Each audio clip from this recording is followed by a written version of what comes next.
Welcome back, traders, to another episode of Market Skycast, the official BluSky podcast. I'm here again with Coach Matt and Coach Becky. Unfortunately, Coach Riz has some personal things he had to attend to, so he won't be there, but we will have more than enough to keep you guys engaged.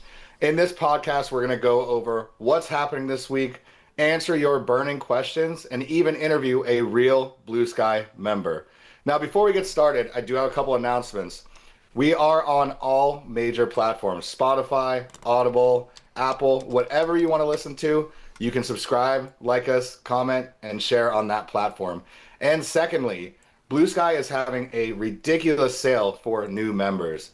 For under $30, you can get a 50K launch plan. Yeah, that's right. You can start trading for less than 30 bucks. Use the code WELCOME26 to grab that first account. Now, let's go ahead and get into it. Now, last week we made some predictions. We talked about what was happening. Let's go back and revisit that. Now, Becky, I remember you were looking at economic data specifically. Is not economic data, I'm sorry. It was actually geopolitical data that was Riz. You had all eyes on tariffs, and of course, we had a massive tariff announcement and the market reacted. What are your thoughts on that? Yeah, there was a lot left unsaid at the end of the previous week, and recognizing that Trump was set to speak at the World Economic Forum Wednesday morning was on my radar heavily because I feel like there's so much up in the air with, all of the countries and implications there, as well as tariffs and a lot of drama. And so I definitely wanted to know what was going to happen when he got the microphone that day. And sure enough, it was pre-market that he had made a statement about how it's going to be a strong day for the market. And the bulls owned it. So right away, even before the New York session opened, the market was very strong and had a really great push at open that day.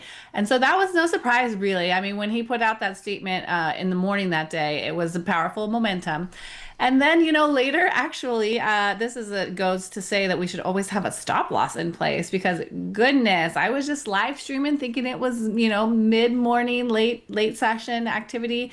I actually had a friend who was in a short at this time, and we were just thinking about the market, talking about different strategies, and all of a sudden, boom, the market shot up again. Well, that was the second message from Trump that day about a plan for Denmark, right? And some tariff news, and all of a sudden the market took off like a rocket. It was a very powerful momentum move. And that's the type of situation that you have to plan for in this geopolitical world that we're living in, because things like this can happen without any anticipation. I mean, his speech was in the morning, and so this was a totally unrelated event to that specifically, and we saw that huge momentum. So you definitely want to always protect yourself because that can happen at any point, and that was a massive, very rapid volatility moment there related to that tweet.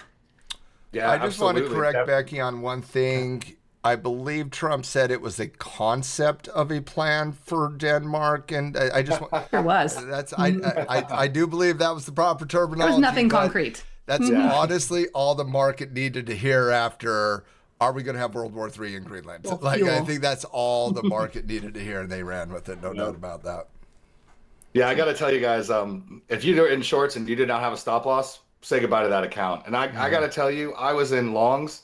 I got stopped out at break even 5 minutes before that happened, and I had to just watch it go 300 points down Oh, the NQ. that's nasty. But You were in the you know, NQ. chase, Oh, chasing those moves though, it's just a recipe for disaster because those yeah. pullbacks can happen just as fast as the You run up. get your clean trigger, Justin, or you sit there and cry in your what if scenarios, because if you chase, you're usually a bag holder. Yeah. True But if you story. happen to be long when that came out, like good for you. Beautiful. You got I a nasty know. payout that day. I love that Um, luck for you, but that's the thing is you just never know. Like, don't have a naked position in this world right now because this can happen, and it was a very, very real thing just this Wednesday, actually. Yeah, and you always have to protect yourself because you never know when these subtle tweets are coming or when this news is just dropping. Now, Hmm. Coach Matt, I want to talk to you because we discussed earnings last week, and you and I kind of made a pretty bold prediction about what was going to happen with one of the companies that had their earnings. So you want to talk about your kind of reaction to that and how you feel about it? Yeah, I certainly believe Becky on her answer regarding the geopolitical situation between Greenland, Denmark, and wait a second, maybe Iceland. Now, I'm still trying to figure out that Hard to keep track. that speech earlier this week, but That was obviously the most important data point to the market this week. Putting tariffs on Friday, removing them on a Wednesday morning. Like it's the world we live in the financial world. But that was obviously the most important data, and it was good to see that get alleviated. And the whole situation with Greenland and the tariffs with the EU kind of getting walked back a little bit. We're still in the thick of it For now. but it was good. Yeah, exactly. Now, let's see what happens in 12 hours from now. But, looking at the actual individual stock side of the equation, you had a lot of economic data this week, from GDP to PCE report to, PMI numbers coming out on manufacturing and services. And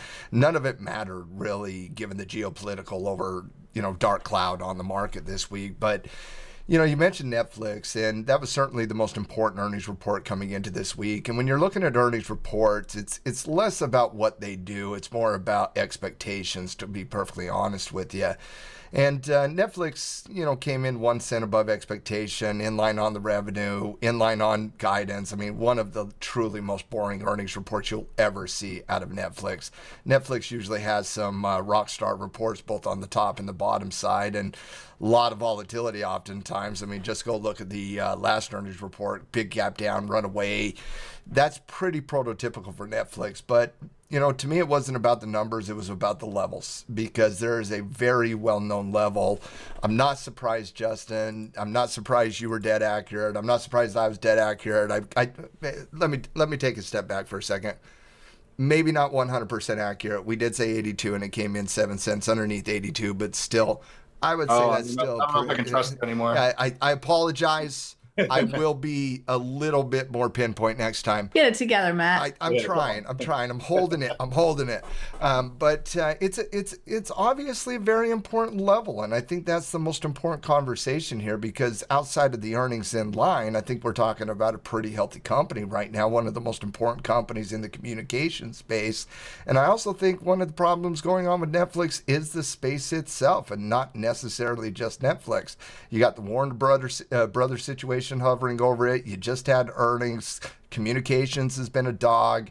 And yet we're here talking about Netflix at 82, because it's honestly an extremely important level, and a level you could expect some reversal analysis here. And so I just felt like 82 was going to be the conversation, regardless if we were talking about good beats, or bad misses, guidance up, guidance down. I kind of felt like 82 was going to be part of this conversation, and here we are. So it's a matter about building your game plan now. You're at 82. What do you need to see? That's something I love doing from a technical perspective, visualizing the path you need to see the price take for you to get confidence to take a position. Personally, I'd like to see a double bottom, work that 82, and really kind of build a foundation for a position trade. We'll have to see. We'll have to wait and see what pattern we get. But love the level, and definitely looking for a pattern here at this level. Yeah, absolutely. And I love going back and, looking at what we talked about last week and seeing if we were right, seeing if we were wrong, seeing if we had the right idea. Because sometimes, you don't know the reactions with what's going to happen. You don't. Like you said, Netflix beat, but it went down, but it didn't beat by enough. And that's something you've been preaching. It'd be that 7% there, Justin. Gotta be 7%. Yep. And I'm sure we'll get into that later in the episode.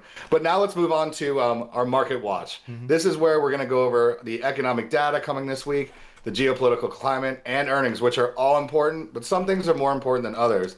And Becky, I want to start with you. Now, I think I know the answer to this because you've mentioned it quite a few times, but what is the most important thing you're looking for coming into the week?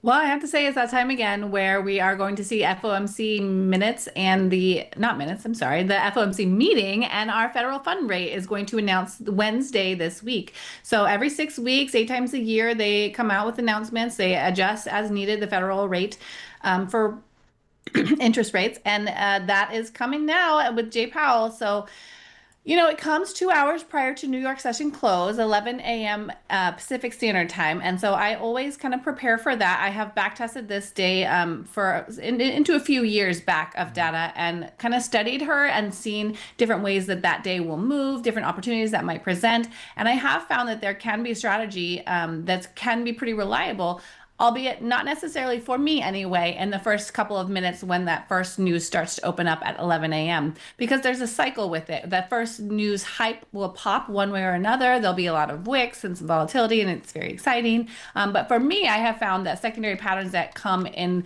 30, 45 minutes after that initial opening time of that tends to be a more reliable pattern that I can catch at my key levels that I have pre-identified. And so I will wait and I will refresh myself on my strategy that morning and come in it with fresh eyes. I often will not trade the morning session that day because I want to save my mental capital and wait for the volatility that I anticipate and have studied and want to capitalize on. And so I definitely have built a strategy around it to trade it carefully because you can't mess around with volatility like that. But that definitely is going to be some information that will hit the market this week that could have a potential to make an outsized move for normal volatility. Now, you mentioned that you like to wait for the volatility to die down. Is there a specific amount of time, like 28 minutes later, I'm able to look at the charts, or 30 minutes, or do you kind of play it by ear, watch the chart, see how it's kind of moving to make your play? Yeah, that's a great question. I do let the initial volatility wind down, wind up, wind down, and I don't actually watch the markets too closely for the first, 15, 20, 30 minutes of that news event. But then at around the 11:30 mark, about a half an hour in, I start watching it and I watch where it's at, where it has moved, what levels have held, what has broken, and where we're approaching. Because I have found that between like 11:35 and 11:50, there tends to be a pivot at a key level potentially. And so that is the time that I'm most interested in because I feel like a more reliable move tends to happen at that time. And you can get a stronger potential move that you can trust and manage your risk more effectively with during that time.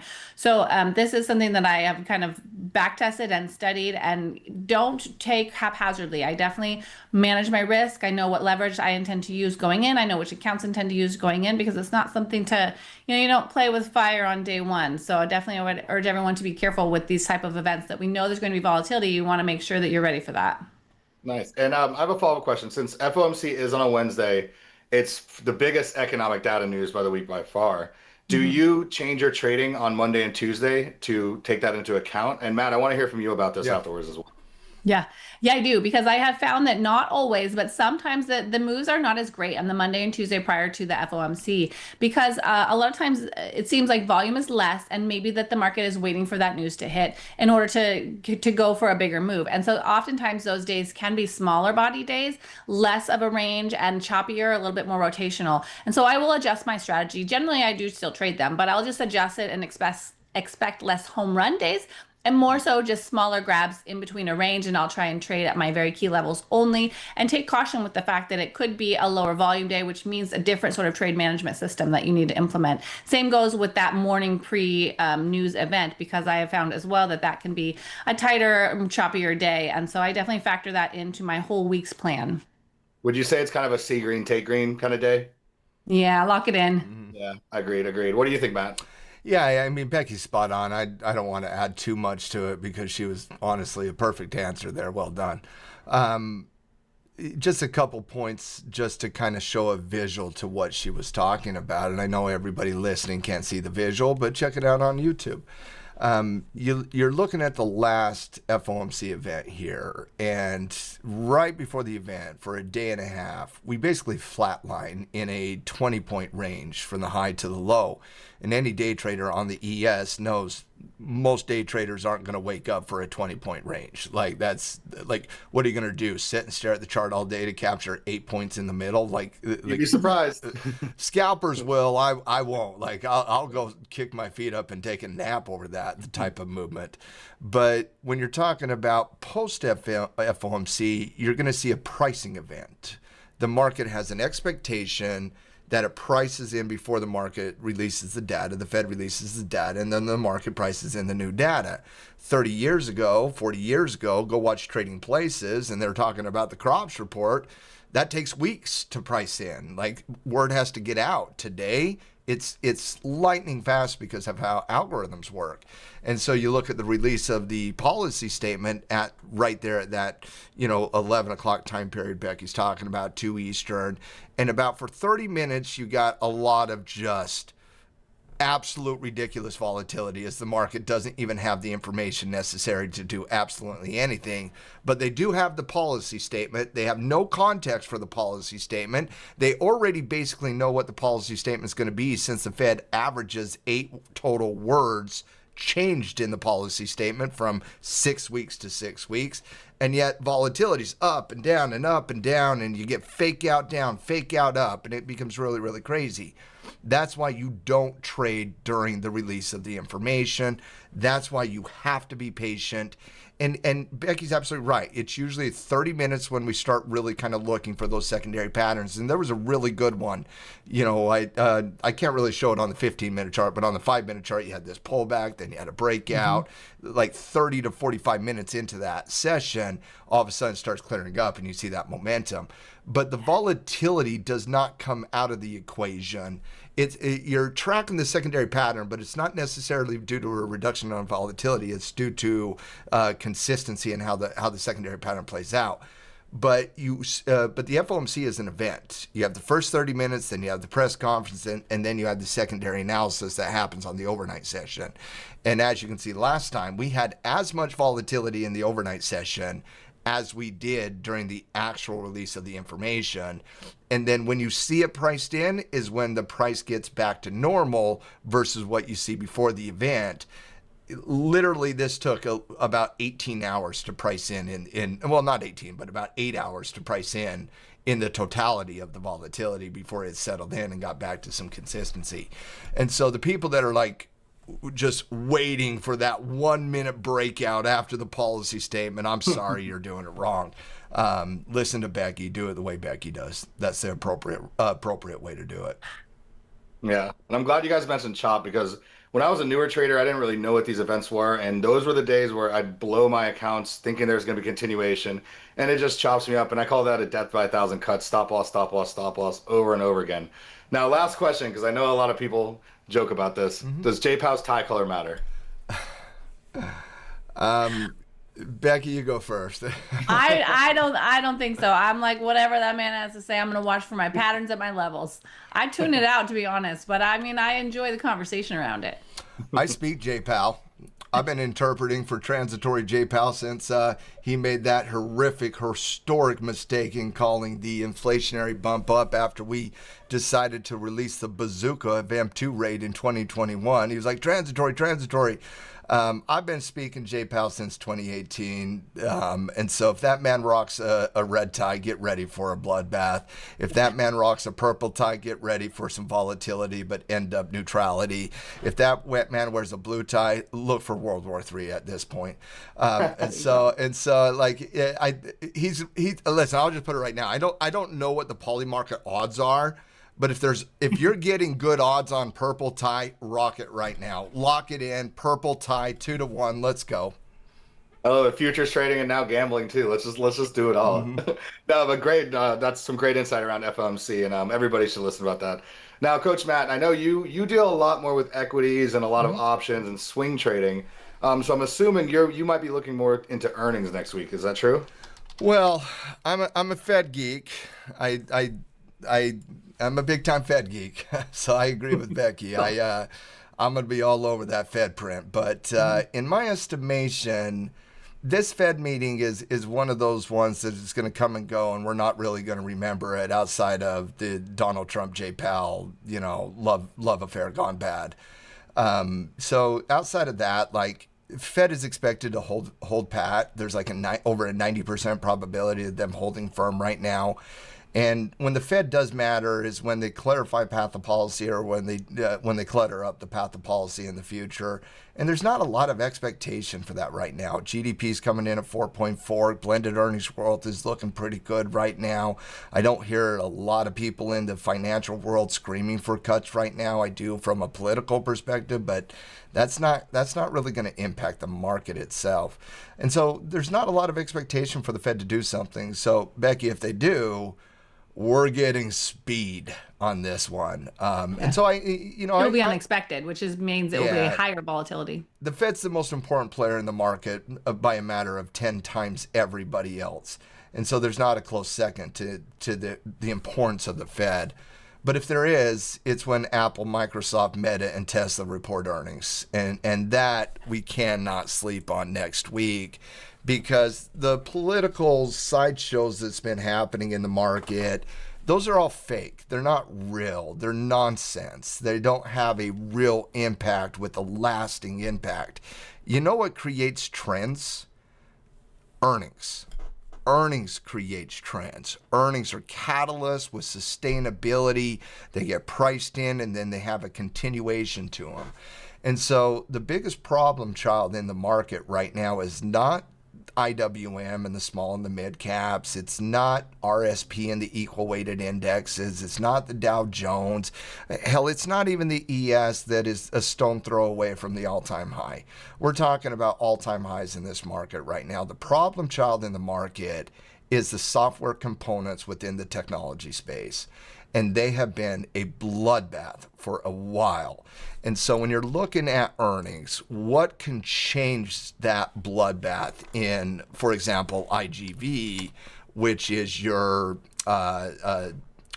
software components? We're talking about it just in the last 7 days, an area that's went down 10% in tech. Whereas RSP and the rest of the market's up. Software is getting absolutely shellacked. Meta, Microsoft, Apple. Apple went through a 10-day period when it didn't catch a bid recently.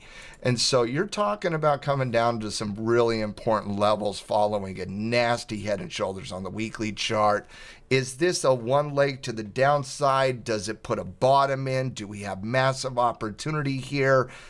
There's a lot of open questions, and I think a lot of those open questions get answered as we get the real information in the market. So when you look at that real information, I'm looking at Microsoft, I'm looking at Apple, I'm looking at Meta, I'm looking at Tesla. Can they kickstart something? Can they put a bottom in something? Are they increasing in guidance? Does their EPS, because all these companies are going to beat outside of Tesla. Like, they're all going to beat. Like, there's not even a doubt in my mind that we're going to be dealing with 13% beats on Meta, 11% beats on Microsoft, a 5% beat on Apple, and Tesla's probably going to miss by 3%. That's where I would see the landscape. That's kind of what the market is expecting, in my opinion.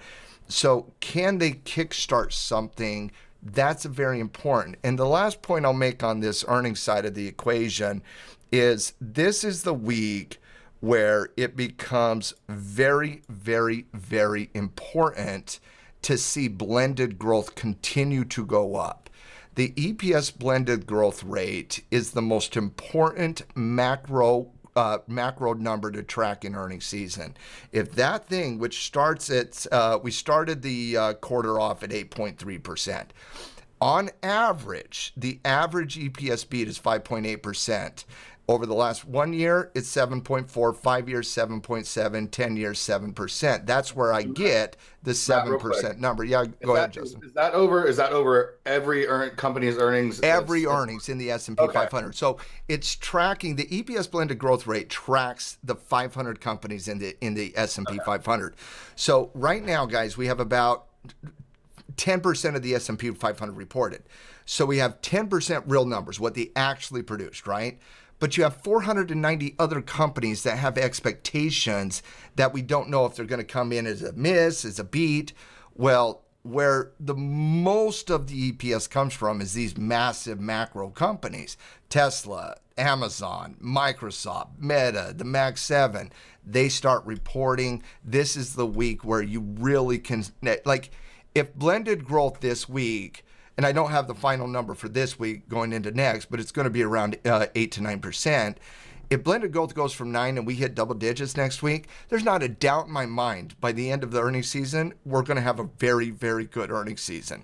Not one doubt in my mind. That's why that next week is so important. It's about the blended growth. It's about the catalyst. It's about putting in a floor in the software side of the AI trade. It's about kickstarting a growth narrative to overcome the concern of valuation. All of these questions that build uncertainty in the market, well, whether that's good or bad, they become certain next week. And so I think it's going to be a very important moment for the market, especially on the tech side.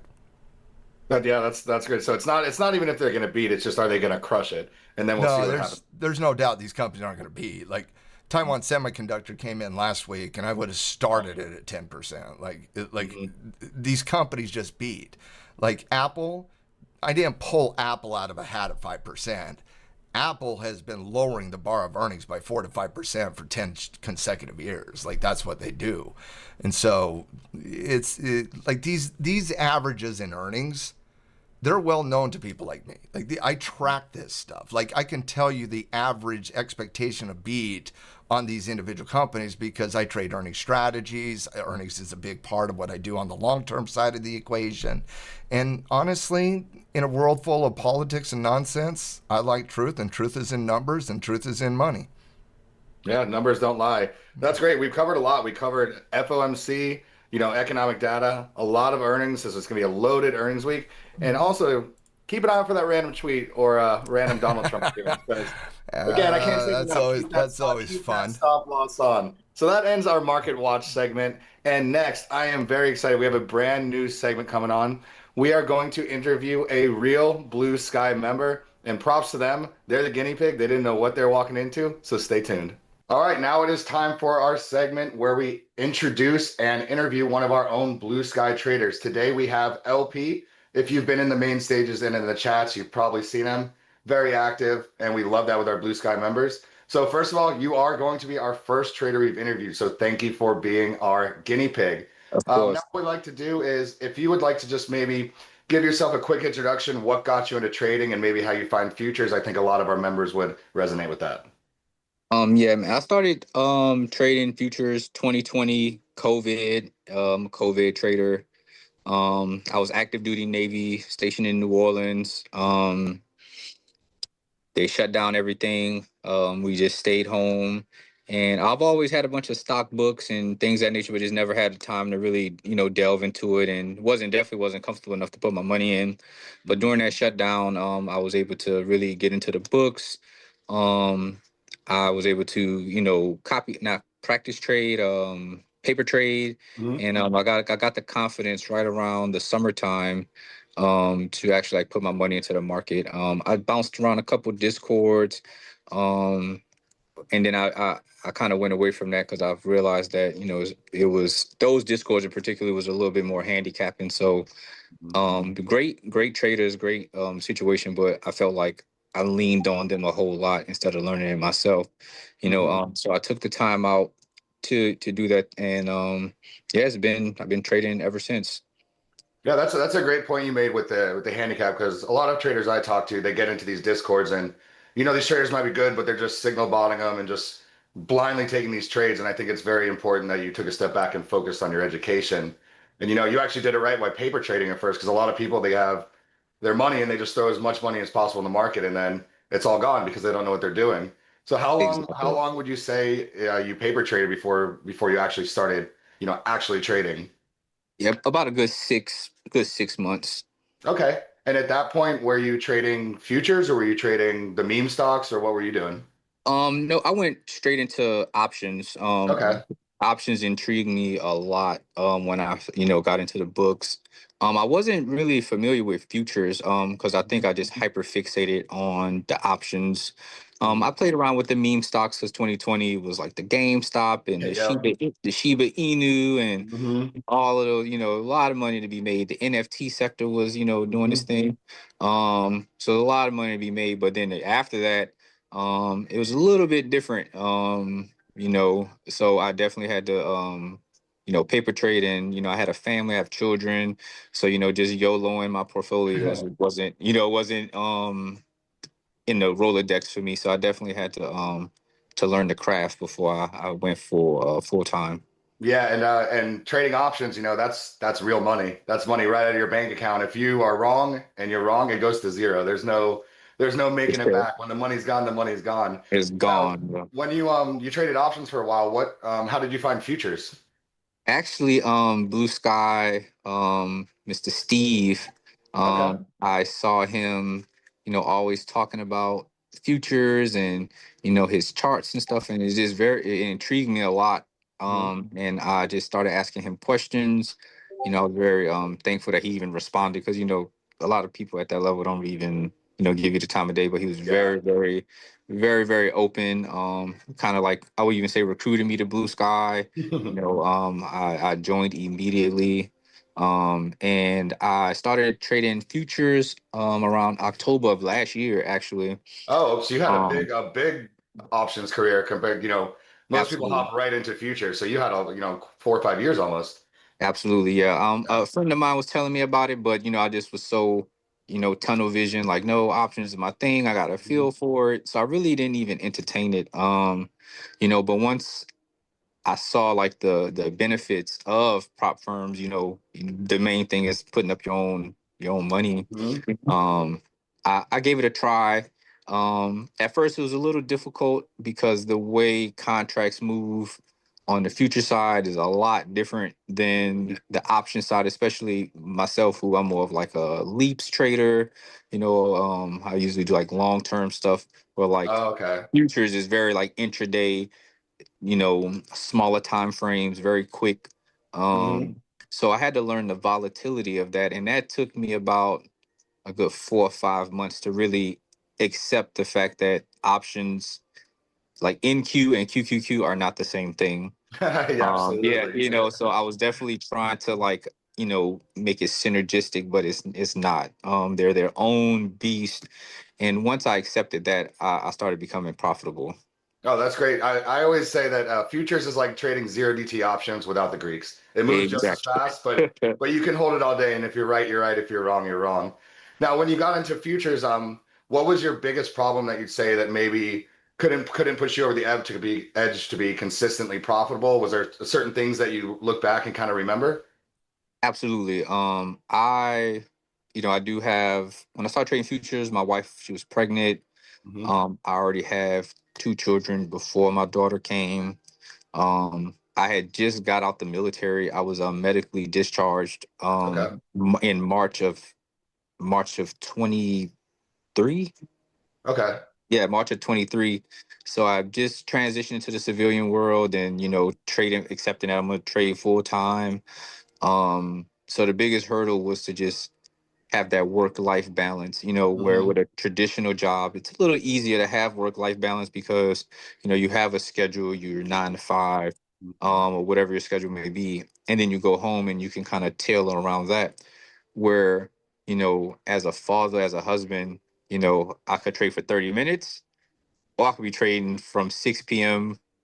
to the next day, where I don't get no sleep, and Right, right. just keeping my family abreast of like what I'm doing, even though it's a very complex profession. Just letting them know, like, hey, I'm here, but I'm not available. Yeah. Communicating and being transparent. And then I will also say that just the balance is too, is because this is very interesting to me. I have a big passion for trading, Hmm. um, and it's such a overwhelming job that you can get lost in that.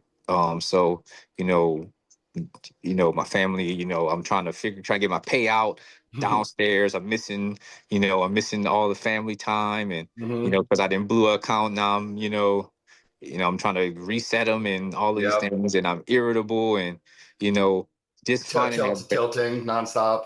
Yeah. right. And it's just interesting because you do it for your family, like I wanted to figure this out to provide a specific lifestyle for them, so finding that balance was a big issue for me, and trying to find people who also understand like the type of stress that you deal with as a trader, because Hmm. it's not that many of us out there. So Yeah. Blue Sky has definitely been there for me for sure.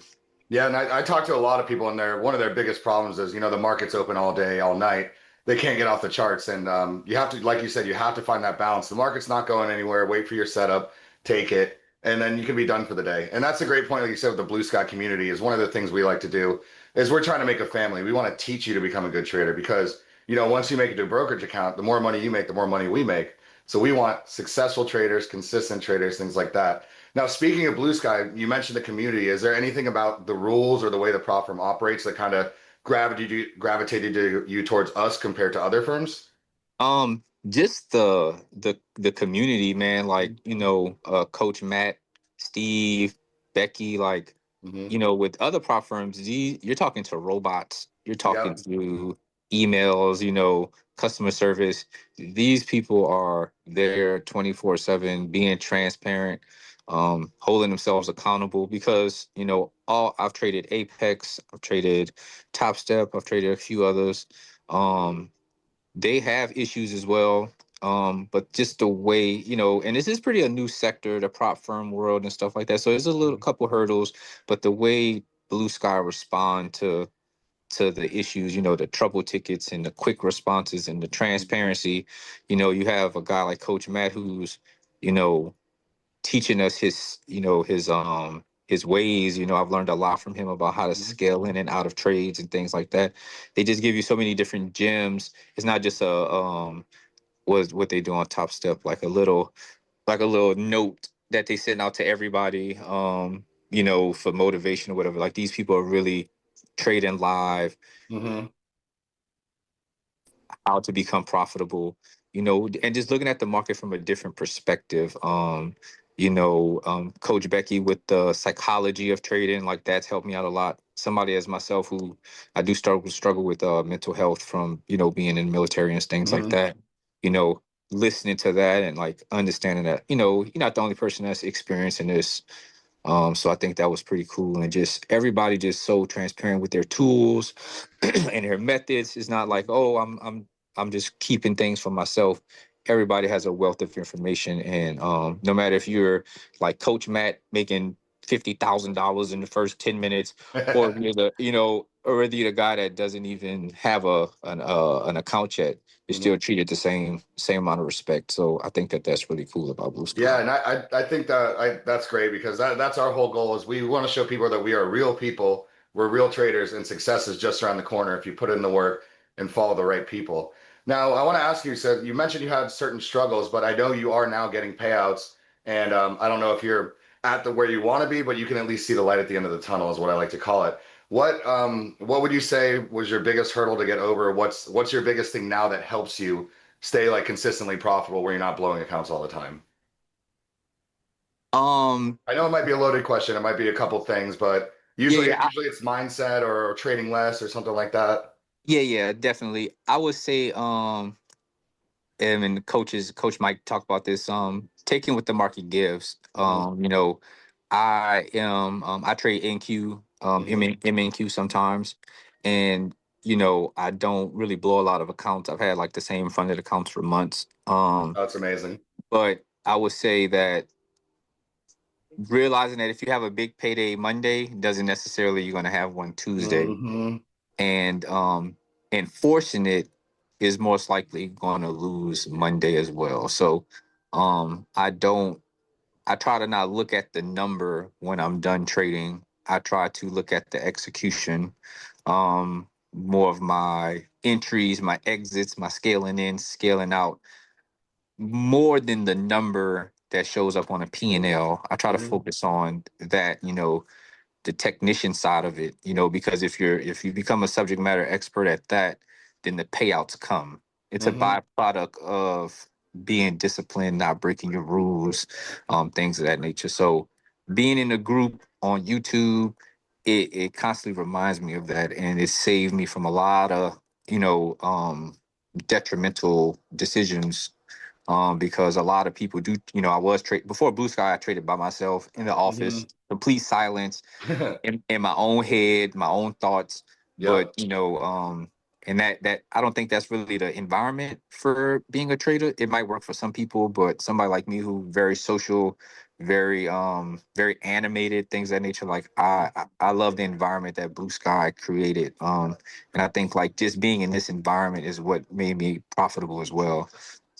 Oh, Being that's great. around being around winners, like, I'm just keep it simple, like being around people that's winning, and showing you how they're winning, like that's what set me to a pretty profitable year for sure. Nice. So it seems like it basically came down to just, following your system and just literally sticking with your system. Because like you said, a lot of people get caught up in the dollar amounts and they want X amount per day, but sometimes the market might not give you that. Sometimes the market only gives you that. And then Yeah. also seeing other successful traders, because I don't know about you, but in real life I don't have friends who trade. So if I have a bad day, who am I going to talk to? At least with our community, you can talk to people, you can talk to through it and all that. So that's a great point. And before we get out of here, I do want to say thank you for your service. I love servicemen that are in here. You guys are brave, and I'm glad you can find something where, it might not be less stressful, but it's probably a lot easier than being deployed and things like that. Absolutely, man. Trading futures, man. Like I owe Steve. He kind of, like I said, he's the one that kind of like put me into Blue Sky. Like I owe him a lot, man. Like I'm able to be home with my family. I missed Love a it. lot. I missed a lot with my children. Deploying and shit. Oh, Hmm. excuse my language. I'm sorry. You're totally fine. Yeah, just deploying and stuff. So like being home and having this opportunity to still create the same baseline financially as the Mhm. the breadwinner, quote unquote, in the house is awesome. And it's changed my life. I'm just to be completely honest. Oh, I love that. Changed- That's what we're here for. We're trying to change people's lives and make them for the better. And before we get out of here, I always like to ask people, now since you are consistently profitable and getting payouts, do you have any quick advice for somebody that's maybe just starting, not passing accounts, or maybe not getting payouts? Um, absolutely. I would say it's okay to take a break. That's great advice. It is 100% okay to take a break and kind of taking your eyes off the charts, even if whatever that break looked like for you, even if it's a couple of hours, even if it's a couple of weeks, and you alluded to it, the market's always going to be there. But the times with your family or whatever you got going on, it's not. So always understand that this stuff is going to be here, whether you walk away or you make money, lose money, the market's going to be here. And yeah, that's pretty much it, man. Just don't get lost in this stuff. You know. That's a great point. Market's going to be here. Take a break, mental reset. It's not the most important thing in life, so it'll be here when you get back. So once again, LP, I really want to thank you for coming on here, being the first person on, being the guinea pig, Yeah. volunteering. Other than Yeah. that, we'll see you in the Discord. All right, man. I'm heading there right now. Thanks, man. All right, have a good one. Now, I had so much fun interviewing LP, and LP, thanks again for being my guinea pig. And if you want to be on the podcast, and if you're brave enough to just be honest and truthful and answer questions like he did, shoot me a message. My name is Justin on Discord. I'd love to have all of our members on here, by the end of this year. Mhm. Now, let's go into my favorite segment is the Ask a Coach. Now, we have a couple of questions here that I really want to hear what you guys have, what your answers are. Now, Becky, we'll start with you for our resident psychology coach. This one's for you. Um, what mental mistake do you see cause traders to blow up their prop accounts the most? Ooh, I think there's a lot that can play into that, but I would definitely say high on the list has got to be loss aversion. And I don't know if everyone has thought about this, but there's a statistic that humans feel losses 2 to 3 times more deeply than we experience the joy of wins. And so that's a very real thing that transpires into our trading because when you have a loss, when you get stopped out, it's painful, it's fearful, it creates like a sensation in us where we have regret. We maybe want to, you know, deepen our stop loss in order to prevent the stop from being taken, give a trade a little more room, or maybe decide to average in and make your position bigger because it's going to turn. You're not going to be wrong. And so I think a fear of losing and not wanting to be seen as wrong or have a trade fail can be a big issue for people. And I think it's hard to work past that because that's human nature, right? It's a part of our biology. We want to win, but we want to hide, and there can be shame around losing. So you want to manage that and think about that because it can result in large losses and smaller wins because you're allowing fear and loss aversion to have too much control. And so I would definitely say that acknowledging that that is an issue and making a plan to always stick to your stop loss is so important because that can be a subconscious factor that makes us take bigger hits than we really need to. Yeah, I can't tell you how many times as a new trader I'd move my stop loss and pray to the stock gods, just get me back to break even. I promise I won't do it again. Now, you mentioned, being horrible at taking losses. Do you have a quick tip on how to get over that fear of losing? I know it's really tough. It's so hard, and I get it. I definitely have experienced that as well. And then the urge to deepen your stop loss is very real because you don't want to be wrong. But I would definitely say try to have very hard rules on your position size, how many contracts you're going to trade, and then when you place your stop loss appropriately per your system, you're going to honor that. And so something that I do that helps me tremendously with that is I set it. And then if it is taken, I have to leave my room. I have to leave my office. I have to stop looking at the candles and stop the trance that you can get in by watching it move. Because when you're stopped out, there can be a moment where you very much have the urge to revenge trade. But if you can kind of break away from that and say, you know what, my stop was taken. I was wrong on that move. That's what it means when your stop is taken, is that your trade plan did not work in that instance. So if you can separate yourself, go for a walk, refresh your copy, check on someone else in another room, and then come back in maybe at a time when you're a bit calmer, cooler heads can prevail and your logical brain can be like, you know what, I need to take small hits. This is a normal part of my process as a trader and I have to respect this. And breaking that aggression with the loss can be really powerful. So definitely my tip would be to walk away for at least a couple minutes. I think taking a step back has got to be the best advice to keep that revenge trading until gone. Because if you're not there, you can't trade, you can't tilt, you can't blow your account. So take a step back. The market's not going anywhere. I love that answer. Can Now, I just add one thing to it? Yeah, absolutely. Have your coach yell at you about 2 straight weeks that this game called trading is not about you being right. It really isn't. I love, yeah. Have some Leave hard your truths, right? narcissism out the door. I love that. Now, this one's for you, since BluSky is a prop firm and you are a coach at the prop firm. If a new trader joins a prop firm today, what should their only goal be for the first month? Well, I kind of think new traders' first goal in the first month is to take a trade to the moon, hop on that rocket to Mars, send it into Get the outer Lambo. space, like get out of the rat race in 3 days, live a financially cash-free life, all that jazz. And Well, that's what we're promised on social media, right? that is what we're promised on social media all the time. Absolutely. One of the problems, honestly, is kind of what that nonsense happens on social media. It's amazing how rich and how awesome people are. But don't get me started on that, to be honest with you. I was on Twitter earlier today just shaking my head.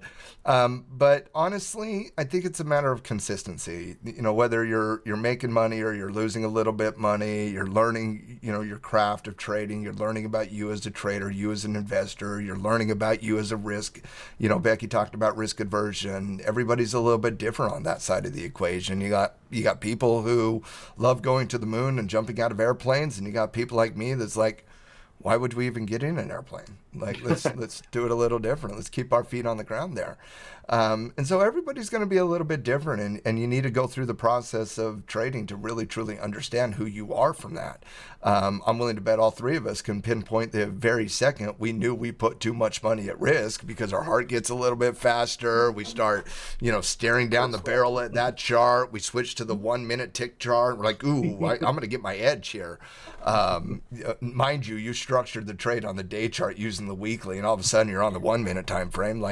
You find out who you Not a good are. sign. No, it isn't. That's not good philosophy. My general point is in that first 30 days, it's really about starting the process of building you as a trader. I try to get people to understand that this is not a game played in the short term. You might play it in the short term. You might day trade. You might swing trade. But you got to have that long-term mindset. And I preach and preach and preach. Get the long-term dialed in. And when you get the long-term dialed in, navigating the short term is a lot easier. And whether you're 20 starting out, or whether you're in your 40s and midlife, or whether you're at the end and you're nearing retirement, there's always the right time to do the right thing.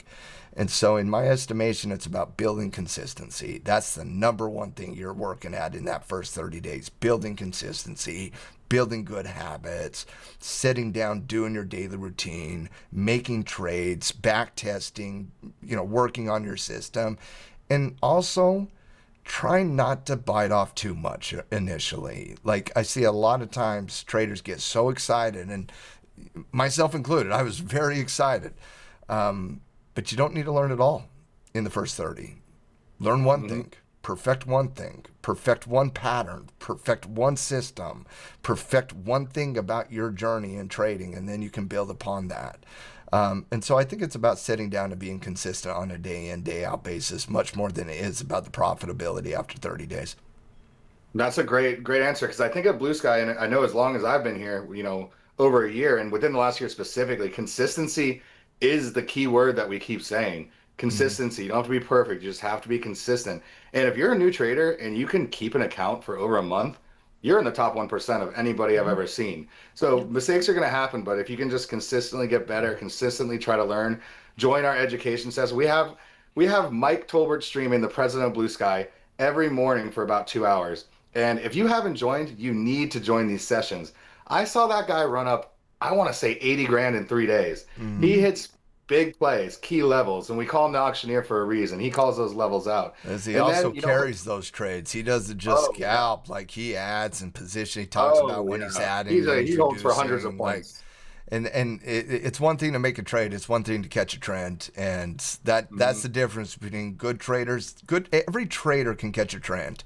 Not excuse me, a trade. Not every trader can catch a trend, and because it takes a different skill set. And Mike carries trends, so he's Yeah, and he's when amazing you at see it. him get into play, he has conviction, and he will hold to that target, which is, I don't know about With you guys, but holding size. to full target is one of the hardest things to learn as a trader. Especially And with adding to the position, building into yeah, that target. adding, Like, yeah, that man's got courage. I love him. yeah. I love And watching then it. and then to add on that, then we have you with your technical analysis lessons every week, Becky with her psychology labs, Riz streaming, I don't know how many, 5, 6 hours a day, every day. It's wild. And then we even have Asia streamers now. We have two coaches that trade the Asia stream, trade gold at night because it moves. Now, Becky, I want to follow up Matt's question with you. What is a goal that a new prop firm trader thinks matters but doesn't? I think the money is what it has to come down to. Like Love that. you can't be hunting the P&L. You can't be hunting the green in your first month or even your first several months, because when you fixate on getting a profitable trade, you're not thinking about your system and your process and your greatest execution. You know, you're not thinking about dialing it in and having tight risk management and honoring your process. You're thinking about the money. You're thinking about getting to the payout. You're thinking about what I have to do by Friday in order to get to this metric so that I can withdraw money next week. That puts your headspace in totally the wrong place. You got to think about building your foundation during that period. And like Matt said, dialing in your process and your consistency with specific parts of your trade plan, not the money. But I think it's the opposite is the unfortunate truth is that people are hunting the P&L before they're hunting the strong process. And that is detrimental every time. Don't even look That's at it. so that's so true for me because I remember when I started trading prop firms, how quick can I pass an eval? How many days till I can get a We all payout? I did it. never even got one before, but in 7 days I'll have 2 grand in my bank account and then I'll be Yep. able to do this. And that's just not how it works for most people. But if it does, you got lucky and that second payout's going to be tough. But You're anyways, putting thanks pressure on so yourself much. too by doing that. Yeah, yeah, absolutely. Well, thanks for joining us for another episode of Market Skycast. We looked over the economic data, political climate, earnings, actually interviewed a trader, and then we had some questions from real Blue Sky members. And if you have any questions, DM one of the coaches, DM me, and we'll get you on here. If you want to shout out your name, we'll be more than happy to do that. Or you can stay anonymous. Until next week, we are dropping this episode on every major platform, YouTube. If you found some value, please share with another trader, share with a friend, like and comment. Until then, stay profitable. Later, team. Take care.